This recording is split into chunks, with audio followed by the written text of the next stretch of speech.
we can ill afford barbaric communist agitators and even murderers who perpetrate the most cruel deeds against fellow South Africans because they are on the payroll of their masters far from this lovely land of ours. The prohibition of the African National Congress, the Pan-Africanist Congress, the South African Communist Party and a number of subsidiary organizations is being rescinded.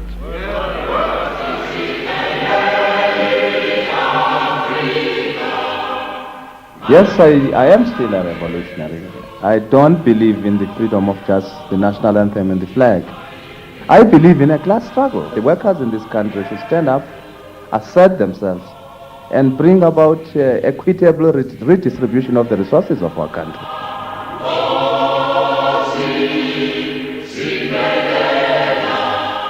Chris Hani leads a communist party which is bucking the trend. A party which emerged intact from 40 years of illegality, which is still recruiting, which stands a chance of places in an African National Congress government. Jeremy Cronin, a member of the Politburo, takes pride that the South African Communist Party has not succumbed to what he calls the yuppie demoralisation of the European left. If anything, we've got the opposite problem. The party and even the former Soviet Union continue to enjoy enormous prestige in our country, often of a quasi-religious kind. Through the grim years of the late 60s and 70s and early 80s, the Soviet Union was seen as a bulwark against apartheid. We've also got the problem that all communists worldwide are having to encounter, that there is a very real failure that has happened. And we were implicated in those mistakes. We certainly mechanically lined up in supporting one invasion after another. A party so close to the Soviet Union has survived the Soviet collapse, largely because politics in South Africa revolves around one issue, apartheid. The Communist Party is at the heart of the liberation movement, alongside the ANC and the COSATU Trade Union Federation. Agri Cluster, editor of the Sowetan newspaper, says the more South Africa's white rulers railed against communism, the greater the party's appeal to the majority. Black South Africans and black young South Africans get a tremendous kick out of the fear that whites have of communism, and they think rather exaggeratedly that Chris Hani and his chaps could lead them to liberation. They really believe that Chris Hani is perhaps even stronger than Nelson Mandela. That feeling comes from the traditional fears people used to have about reds under every bed, particularly in this country. The communist fear for white South Africa was pretty phenomenal. Communism's popularity rests in large part on its alliance with the ANC, but there are many with misgivings. Many who regard the party as confused in its politics, conspiratorial in approach, and compromised by its past. Motie Twala once served with the ANC's military wing, where communists were particularly strong, but is now a fierce critic of the party. I was not the correct material to be in the party. The Communist Party requires people who have to be conformists. They must be able to swallow everything the leadership rams down their throat.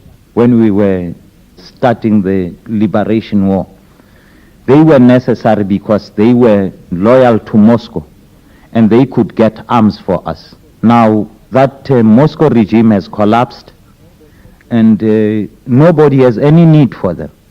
Viva South African Communist Party, viva! Militant white workers, inspired by the Russian Revolution, formed the South African Communist Party in 1921. It was a few years before black workers began to be recruited. Brian Bunting has been a party member for more than half a century. His father was one of the founders. There was division in the party over the question of the extent to which blacks should be brought in. And there were people in the party who didn't like this idea. I think what happened was simply that the party, because it was founded on the white labor movement, consisted largely of whites, and they didn't have much contact with blacks for some time. But the moment they started thinking about the implications of proletarian internationalism, they realized, well, you've got to think about the relationship between white and black workers in South Africa. And by the late 20s, blacks comprised the majority of a still small membership, though whites were well entrenched in the leadership. The party's goal, on Moscow's orders, was to establish an independent native republic as a stage towards socialism. But by the time Baruch Gerson joined a rival left-wing movement, the party had torn itself apart.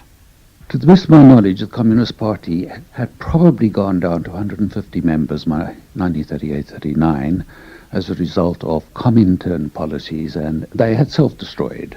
They were purges after purges. They were completely and absolutely tied up with a Stalinist philosophy. Every time the Soviet Union changed course in any way, they changed course.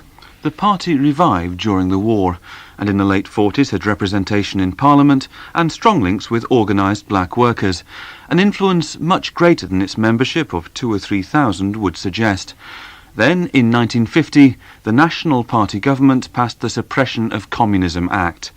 It was 40 years before the party could again organise openly. But Tom Lodge, Professor of Politics at the University of the Witwatersrand, says in one key respect the party did not change. In underground and in exile, the Communist Party has been one of the most loyal of communist parties to Moscow. On the other hand, the party also, because of its distinction at one stage in being the only non-racial political organisation in South Africa, attracted many people who were not doctrinaire communists or doctrinaire Marxists. And I think that a fair section of the party leadership, both black and white, were essentially pragmatic people who were not especially interested in the doctrinal disputes about Stalinism. The party had to adapt quickly to underground organisation. Open recruitment was impossible. Dennis Goldberg was invited to join the party in the mid-50s. Building up an underground clandestine network, it was able to function under tremendous pressures and survive, maintain its communications. I used to keep documents in a leather bag in my neighbour's hedge. The hedge was his side of the fence. And years later I met him and he said he remembered me popping the bag on his side of the fence. But there were always places in houses, in gardens and so on, and the security police would have had to have been very determined to find every single document. The ANC remained a legal organisation for a little longer. But in March 1960 came one of the massacres which have so disfigured South Africa's history. Police shot dead 69 black demonstrators at Sharpeville. The government clamped down on black political movements. The world began to wonder what was going wrong. The Governor-General of South Africa was signing a proclamation declaring a state of emergency in most of South Africa's towns to break the power of the political movements who support the non-white cause. During the past week, the government sought power to ban these movements as well, and have been... It led to the turn to armed struggle. Prominent communists such as Joe Slovo, now party chairperson, and leading figures in the ANC like Nelson Mandela became convinced that they could not go on with the old methods of protest.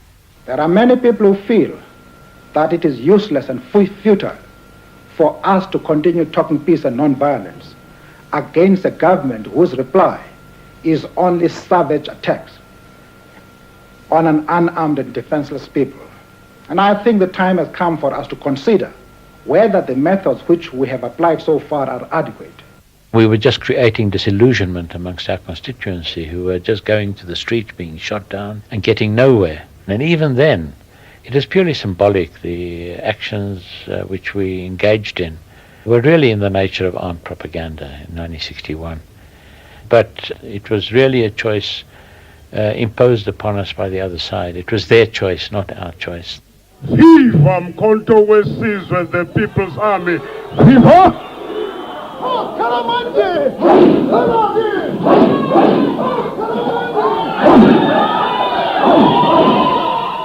Umkhonto we Sizwe became the military wing of the ANC. Dennis Goldberg was an early recruit. He made bombs for the launch of Umkhonto in December 1961. I was approached because I was a civil engineer, but I must tell you, the bombs I made for December 16th didn't go off. One was planted. The guy who planted it was caught in the planting. It was a propaganda thing at the back door of a prison in Cape Town. But he'd been betrayed and was found with the bomb in his hands as he was planting it. And I'm quite relieved that it went off 24 hours later, not on time, with the detonator in a policeman's hand, That was very nice. I've never talked about this before. Dennis Goldberg was arrested 2 years later. He spent 22 years in a South African jail. The internal leaderships of the ANC, Umkhonto and the Communist Party were smashed. The main figures arrested, killed or forced to flee. In exile, the bonds between party and ANC became firmer. The Communists acted as a channel for money and munitions from the Soviet bloc, and their emphasis on discipline suited underground work. There was a trickle of new recruits. Chris Hani joined while at Fort Hare University College. Well, being young, there was something romantic about belonging to a cell of the South African Communist Party. And we felt that there was something basically good about something which was hated by the people we hated. People were oppressing us, people were harassing us almost every day. By 1963, I had become a convinced communist, and I was ready to do anything that the party wanted me to do. Chris Hani left South Africa, took up arms, and became a leader of Umkhonto. Joe Slovo was chief of staff. He spent 27 years in exile and admits to moments almost of despair. There were times when one thought, how long, oh Lord, you know, it didn't seem possible, because we were really destroyed as a force for quite a long time. And between 1963 and about 1978, no shot was fired in anger in South Africa. It's because of the absence of an effective underground. The role of communists in encouraging armed struggle did not go unnoticed in the townships. They still sing tributes to Umkhonto, though it was never very effective in military terms, and we now know guilty of torture and worse.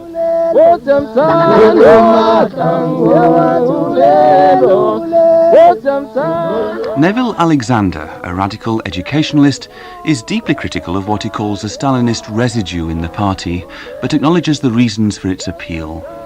The genuine commitment of Communist Party members to the armed struggle, as much of it as there was, did give rise to heroic, mythological figures, Communist Party figures, in the townships. People who were admired, who became role models for many of the youth, and who happened to be Communist Party members. Above all, Chris Hani, that rare thing in the 1990s, a charismatic communist, lionised in the townships. He carried out clandestine missions inside South Africa, earning a reputation for courage by his success in evading arrest. When I went into South Africa in 1974, I did not know my way into Lesotho. So it was at night, and I thought the best thing is to go to a police station in a small town near the border called Wepener. And with a straight face, I said to the officer on duty, "Sir, I want to move to Lesotho, and which is the route? How can I get out of town?" And he was more than willing to help me. Yet it wasn't the ANC's military wing, but young township militants who brought new life to the liberation movement.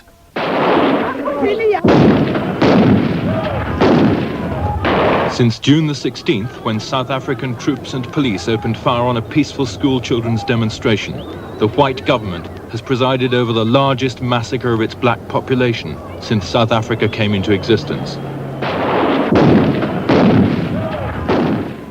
From the 1976 Soweto uprising, once again one sensed the emergence of a new spirit, a new generation, which had not been cowed by the assault on the movement of the early 60s because they didn't experience it. This was now a new fighting generation of youth. But from 1976 onwards, it seemed we were on the way. Over the next decade, new forms of organisation developed. Powerful trade unions gave black workers industrial muscle. The growth of grassroots organisations which took control of many aspects of township life made apartheid increasingly unsustainable. President de Klerk acknowledged that in February 1990 with an announcement which captured international attention. The South African President F.W. de Klerk today heralded a political revolution in South Africa. Nelson Mandela will be released. The 30-year ban... Mr. de Klerk almost stunned an attentive parliamentary chamber when he announced the lifting of the ban on the ANC, the PAC and the South African Communist Party and the restrictions on a host of... The step by de Klerk caught us by surprise. It was unbelievable. I think de Klerk committed a mistake. He thought with the collapse of communism in the Soviet Union and Eastern Europe, the party was going to follow the same way and would go into the dustbin of history. We have proved him wrong. 9 days after the unbanning, Nelson Mandela, who almost half a century earlier had been a staunch anti-communist seeking to exclude party members from the ANC, emerged from prison, and in his first public speech for almost 30 years, paid tribute to the ANC's allies. Amandla in Africa, I salute the South African Communist Party. You have survived 40 years of unrelenting persecution. I salute General Secretary Joe Slovo. It made me feel it was all worthwhile. All these deprivations, all the sacrifices. It made me feel too that I was coming back to a country which is far different to the country that I left.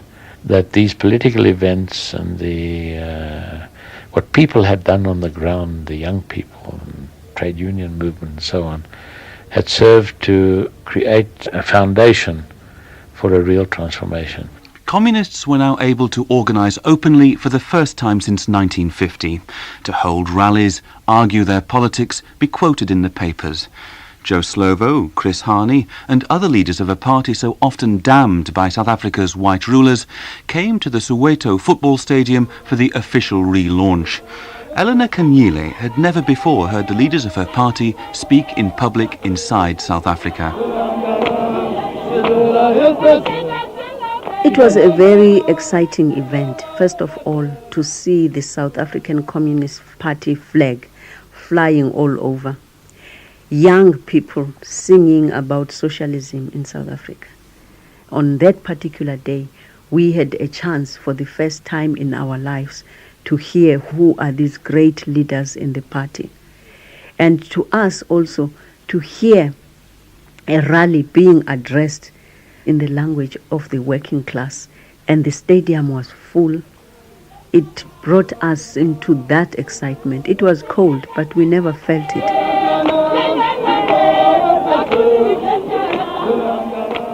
When we came back, we were hailed as heroes. The red flag began now to flutter throughout the country. No speaker at rallies of the ANC would say Viva ANC without saying Viva South African Communist Party. We have become probably the fast growing party in the world, hailed and supported by the workers in this country.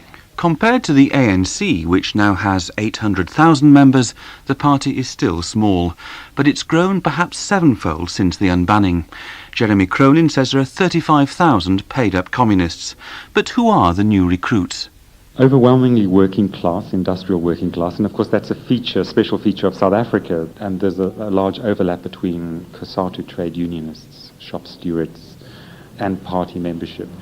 Our greatest strength actually lies in the mines. Easily our strongest branches are mining compounds.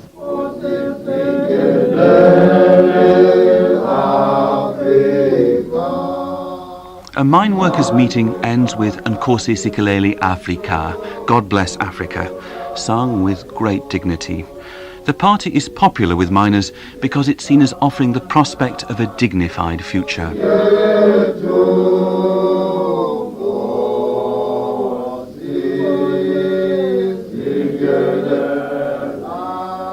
The mine bosses, they have a fear that if the mine workers can belong strongly to the Communist Party, maybe the minds of the mine workers will be opened and criticize all those unfair labor practices, what has been done against the workers. I drove to a gold mine east of Johannesburg with the local full-time organizer of the Mine Workers Union, himself a Communist Party member. We have many people who are supporting the Communist Party ideas. Is there still victimization of communists? Yes. If one can be identified as a communist, then management is not happy about that. And we're now actually in the mine company's land? And we're trespassing, technically? Yes, if they can identify us. So every time you come here to meet your members, there's always the danger that the mine company will spot you and tell you to go? Yeah, that possibility. Viva the African National Congress, viva! Viva! Viva the Communist Party, viva! Viva! Viva NUM, viva! Viva! Comrades, Lautala Party. Of the 1,700 miners there, most migrant workers living in men-only hostels, about 40 are in the party, including the head of the union branch and his deputy. I like the party because the party, they are fighting for the workers' rights. Are you pleased with what the party's doing? Yes, very much. In other parts of the world, it's a difficult time to be a communist because with the collapse of the Soviet Union and the changes in Eastern Europe. Do those changes make you sad at all? I can't say because I don't know much about politics, you see. Why did you join the SACP? I joined SACP because I see that is the part which can take me from the slave, put me to the wealthy place. Change you from a slave to a wealthy person? Yes, that was I expecting. But that may take a very long time. Doesn't matter because what I'm sure of is this. To get a better thing, you're supposed to suffer first, and at the last moment, you get what you are looking for. Given the deprivation in black South Africa, the messianic tone is hardly surprising. But party membership reaches to the top of the trade union movement. Most senior office holders in COSATU are in the party. So too are the general secretaries of around half its affiliated unions. Among them Moses Mayakiso, leader of the Metalworkers Union and regarded as a militant.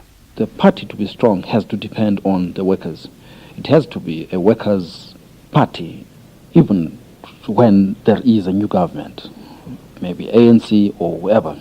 Then we'll still be facing the strong bourgeois class in this country. And therefore, the battle is going to be with that bourgeois class. This class war rhetoric is no longer quite the party's style. Communist trade unionists believe nationalisation is the quickest way of improving the lot of their members. But the party ideologues favour caution on the economy. Recently they held a 500 rand a head dinner for South African businessmen. Motie Mbeki, a former COSATU head of information, says a bit more militancy is required.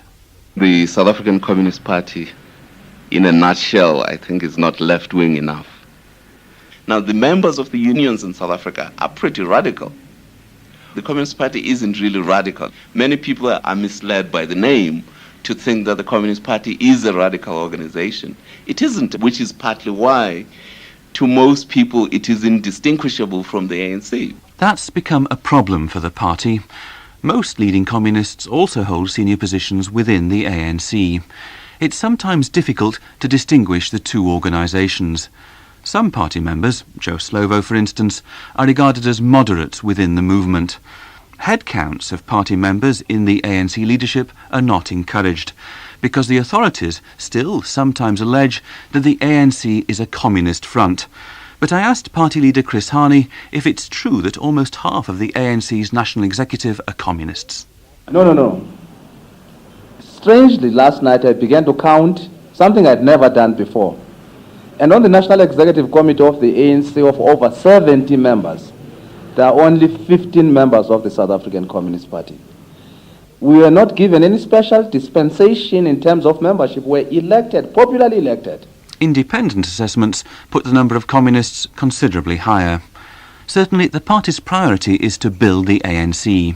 Many members don't have much energy left to build the party. The two are also competing for money. Esop Bahad used to be responsible for the party's rather precarious finances. To tell you the truth, it's something that worries us every day. What the collapse of socialism in Eastern Europe and the Soviet Union has done, for example, even in a place like Britain, there were about 20, 30 people who would have under normal circumstances actually given money to the party. They say, well, what for? Why must we waste our money? And they have an alternative in South Africa in that they can give it to the ANC, which can also solve their own conscience about supporting the struggle in South Africa. So it's very true, we do have a real problem of resource in the party. There are times when our organizers are not even able to go out into the rural areas because they don't have money for petrol. The ANC will need money to fight the first non-racial elections. It's expected that some communists will stand as part of an ANC slate of candidates.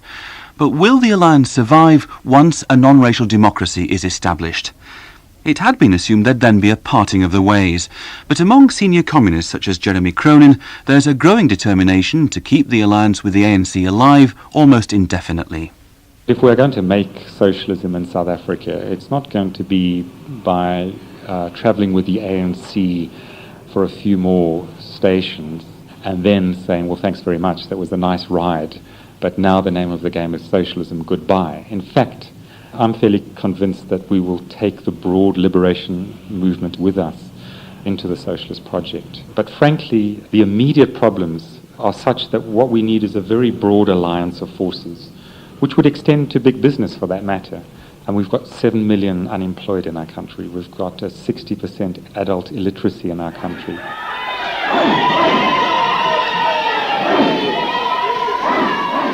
Certainly, the South African Communist Party seems to have staying power, and Professor Tom Lodge expects it to hold considerable influence in the new South Africa.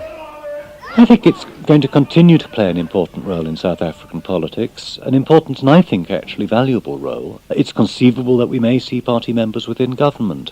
I'm not sure that that will be a trajectory which necessarily suits the party very much, because it's going to be a government which is going to be compelled, I think, to make fairly unpopular decisions. It may well have to make decisions that go against the interests of the working class, and if the Communist Party is, as it were, party to those decisions, it may be awkward for it. I think what's more likely is that the party will increasingly draw apart from the national liberation movement, but I think increasingly it will function as a socialist opposition.